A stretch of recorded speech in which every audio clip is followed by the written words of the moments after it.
Hello and welcome along to Newmarket's Rowley Mile course. As you can see behind me, the track in splendid condition, and here we are on the eve of the 2019 Royal fixture at Ascot. 5 wonderful days racing coming up this week, and Singapore will be represented at the Royal meeting for the very first time with a horse called Lim's Cruiser, a twice winner of the Group 1 Lion City Cup, and he will represent the Lim stable. Trainer Stephen Gray of Copperbelt Stables and Vlad Jurek, the twice champion jockey in Singapore, will take the ride. He's currently based here in Newmarket at Jane Chapel-Hyam's Abingdon Place Stables, and earlier on this morning he completed his final piece of work ahead of the Group 1 showpiece coming up on Saturday afternoon. And after completing his piece of work, I caught up with both Stephen and Vlad.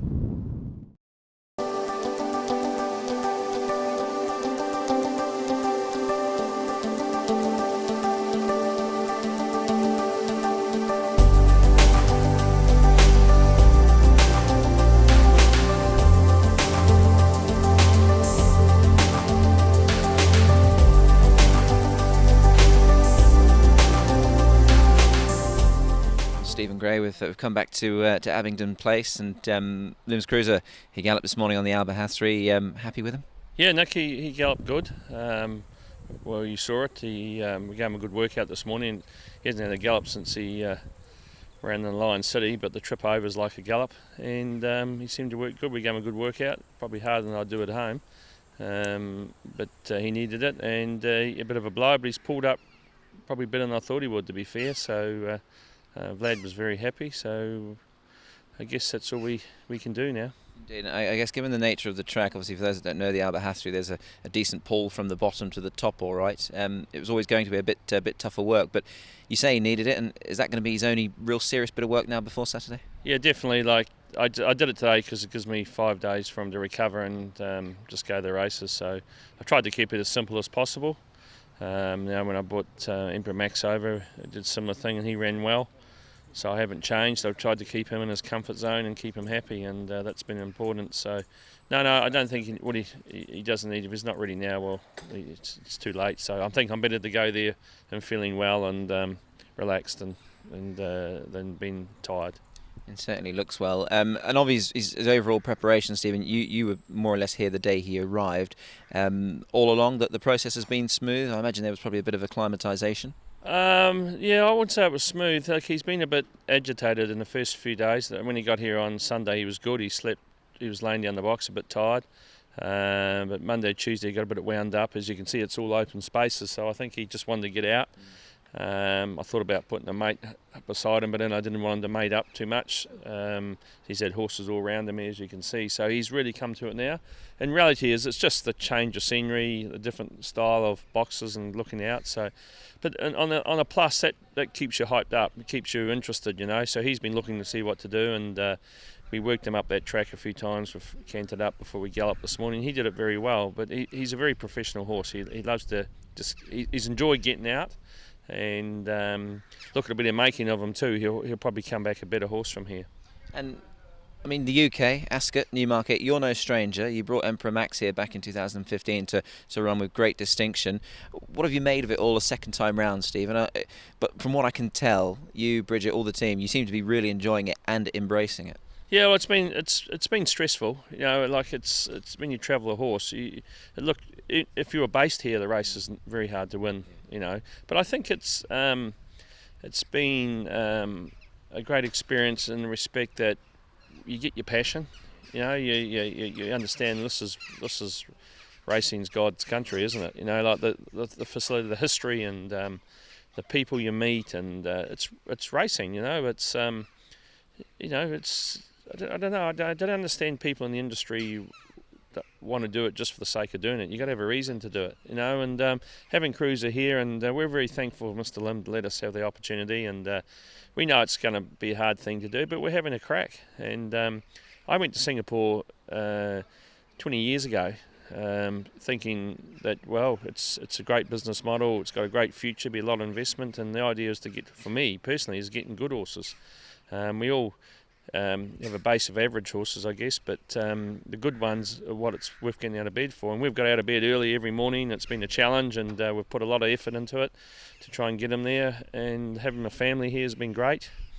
and the support of people has been enormous. We've just got different nationalities in the shard. It's been great. It's been incredible. So, but everyone's getting on. Everyone's trying to do the one thing is get their horses there safe and sound. And then if you happen to get the dream result, well, you'd never forget it. That was an important gallop from this morning. He'll just have a hand walk tomorrow and a trot and canter leading into the race, and won't do much of him at all. So we're going up tomorrow.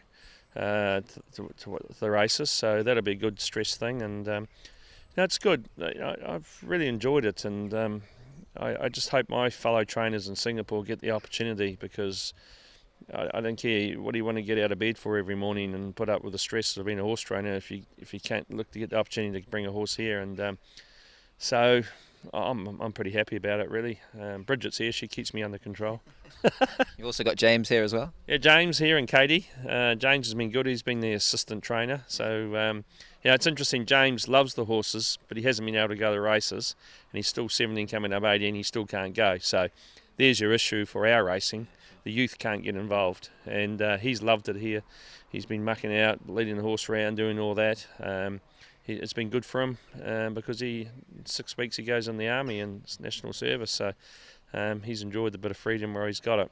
So, look, Nick, I think it will be emotional when we run him that day. I think just to be there, it's sort of a dream, really. It certainly is, isn't it? It's a dream that we can all live out, and hopefully we get the right result on Saturday. Good luck, Steve. Yeah, thanks, and thanks, Mr. Lim. We appreciate it. Well, Vlad Jurek, you galloped at Lim's Cruiser this morning. Final good bit of work before Saturday's big race. First and foremost, how does he feel? He feels good. He went on the canter track first, just cantered down to the bottom before we galloped off, and he was pig rooting and flicking himself around for a couple of furlongs. So he's, every morning I've ridden him, his energy's built up nicely, and from his trip over, and he was ready to have a nice gallop this morning, clear his wind, and then we'll just. Stephen said we're just freshening him up towards the race, and he feels $1 million. I had to really ask him to do his work up the hill. He's not used to that, so didn't want to stretch him too much, but just had a nice gallop up there, and he pulled up and had a really good blow, and but by the time I got back to the ring and walked him around, he recovered nicely. So he needed the gallop this morning just to bring him on for race day, but his action's great, and like I say, the horse's energy is really good. So I'm really happy with him. It just come down to how we measure up against the local horses. Indeed, and how much are you enjoying it here, Vlad? Obviously, you've been here a little while now. You came over. You've been a big part of his preparation. You've seen all the different gallops and the different tracks and things here in Newmarket.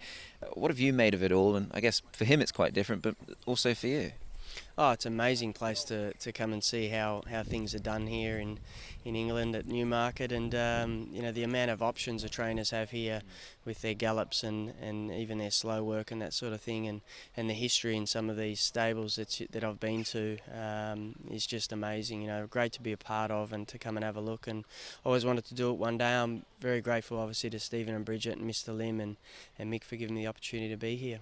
You mentioned some of the stables, the history. I know James Fanshawe gave you the opportunity to throw your leg over a couple, so you managed to ride on some of the different gallops. Just if you can remember them, tell us which gallops have you ridden on now since you've been here? I mean, the Albert Hathry, obviously the main one with Lim's Cruiser. Yeah, and I had a couple of 3/4 pace up the hill track behind us here, and also went up to the racecourse and had a gallop up at Newmarket. And a canter along there. It was interesting, great to be a part of, and James said I didn't make any blues, got it all right, so that's a positive. But no, it was lovely, and he put me on a couple of quiet horses, and it was great to experience that. Surely Vlad Jurek doesn't need quiet horses. Just looking ahead though, Vlad, in all seriousness, to the big race itself. Lim's Cruiser, he's twice a Group 1 winner in Singapore. You know him well. You know him having beaten him last time in a Lions City Cup. What would it mean for Vlad Jurek if you could write your name in history, being part of the first Singapore trained runner to come to Royal Ascot, should he manage to oblige at the Royal meeting on Saturday? Oh, I think it'll measure up to probably winning one of the major 4 races back at home, possibly even bigger. I think it'll be great for Singapore racing as well. I think that's the big thing, it's their first runner at the Royal Ascot meeting.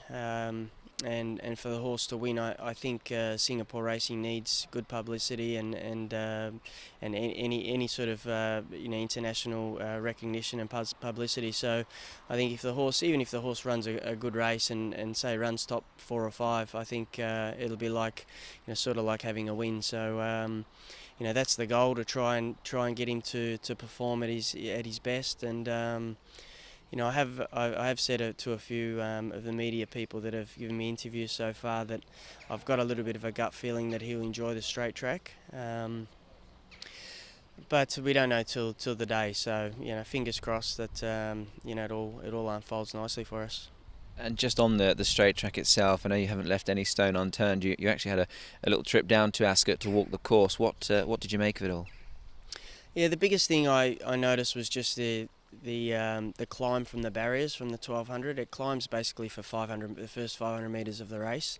So he's a horse that we like to conserve his energy early. So I think the biggest thing for me, just what I've sort of rattling through my mind, is that I need to be very quiet out of the barriers and just tuck in and follow, and have a really quiet first half of the race. And then there's a little downhill, another uphill, and then it flattens out to the line. So that's part of the challenge and part of the excitement of being here. And I'll obviously, I'm the sort of person that sort of jockey that I try to envisage a race before I ride it. And but you've got to be a little bit flexible on race day as well. So we'll see how the draws come out, and what's drawn around us, and that sort of thing, and then figure it out on race day. But the biggest thing I sort of thought was that first climb, just to be really patient early in the race. Vlad, listen, it's great to have you here. Great to have the horse and Stephen and all the team here, and we certainly wish you very well. Thanks very much.